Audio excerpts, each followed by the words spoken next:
Hey guys, so today I will be reviewing the video game History Channel Battle for the Pacific.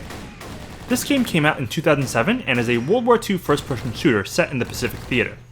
This will be a review of the Xbox 360, PS3, and PC version, which actually is an entirely different game from the PS2 and Wii version, despite having the exact same game name and the exact same box art. It's honestly the first time I've ever seen that with two completely different games. Here's a side-by-side comparison of the opening of both games. I do think that the higher gen version is better than the lower gen version, but that's not saying much unfortunately.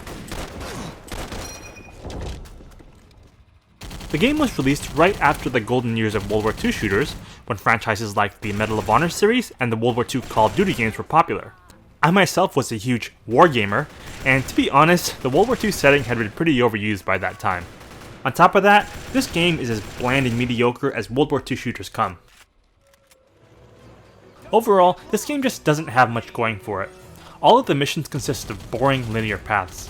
You basically experience all the aspects of the entire game in the first mission or two, and it doesn't take long before it feels like you're doing the same thing over and over again. Several of the missions also look and feel extremely similar to one another, almost identical actually. For example, here's the Wake Island mission. Here's the first Lacey Island mission. And here's the first Iwo Jima mission. As you can see, it's pretty hard to tell the difference. The game does try to mix it up a bit by throwing in some other tasking elements, such as shooting down enemy planes with an AA gun, or disarming enemy mines, but these tasks feel pretty bland as well. Another weakness that this game has is that it's very short and easy, even on the hardest difficulty setting. It consists of 10 missions, all of which can be beaten in 10 to 15 minutes. And after you complete the game once, there really isn't much of an incentive to give it a second go around. The enemy AI is also hilariously bad. Enemies will often line up or bunch up all in one big group, and it's pretty comical how you can mow them down like bowling pins. Your health also regenerates really quickly, so if you do take hits, you can simply retreat to heal back up and let your commanding officer take care of the enemies for you. Your commanding officer, by the way, is invincible and takes out enemies way too quickly and easily. It really takes the challenge out of the game. However, if you get too far away from your commanding officer, you'll instantly fail the mission, which feels pretty lame to be honest.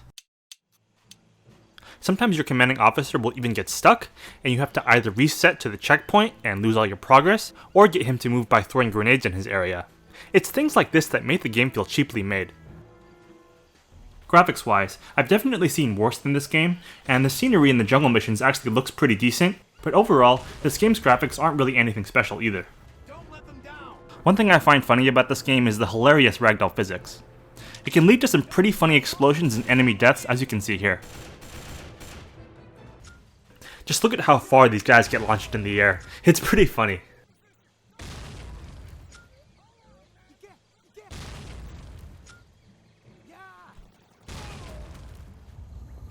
The game did have a multiplayer mode, but it's no longer active with players.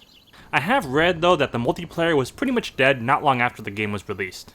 I do wish I could have experienced it. One thing that sucks about the game's achievements, at least on the console versions, is that most of the game's achievements are multiplayer achievements, some of which even require 4 players. This obviously is an issue considering the multiplayer is long dead. I myself went to pretty hardcore lengths to get all these achievements. I actually went as far to get multiple Xboxes and multiple copies of the game, create my own matches, play against myself, and then unlock the multiplayer achievements. Pretty crazy, I know.